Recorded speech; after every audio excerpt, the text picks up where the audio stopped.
একটা প্রেমিক-প্রেমিকা জুটিকে ধরা হয়েছিল কিছু জঙ্গলি দ্বারা বিশাল পানির ড্রামে। তাদেরকে রান্না করে গোটা গোষ্ঠী মিলে খাবে। এই ছিল ভয়ানক পরিকল্পনা। নিচে জ্বলছে আগুন আর ড্রামের পানি ফুটতে শুরু করেছে। মেয়েটা কাঁপছে ভয়ে। তখনই ছেলেটা মাথা নিচু করে লাফিয়ে পড়ল গরম পানিতে। কিছুক্ষণ ডুব দিয়ে উঠে বলল, চলো আমরা পেছনে আসো। দুজনে একে সাঁতার কাটতে শুরু করলো জোরে জোরে। তাদের নড়াচড়া কাঁপতে লাগলো পুরো ড্রাম। খুশিতে পাগল হয়ে গেল ওই জঙ্গলি গোষ্ঠীরা। নাচ গান ডাক ঢোল সবকিছু চলতে লাগলো, কিন্তু তারা বুঝতে পারেনি ওই সব ছিল পালানোর ফাঁদ। পানির তাপমাত্রা 100 ডিগ্রি ছুঁই ছুঁই।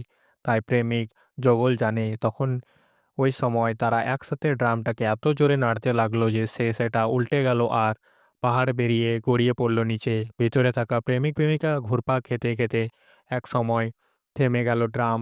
মেয়েটা প্রায় অচেন। ঠিক তখনই তারা যেই বাইরে যেতে যায়, সামনে দেখলো একটা সিংহ দাঁড়িয়ে আছে আর তারা ভয়ে বেড়াতে পারে না।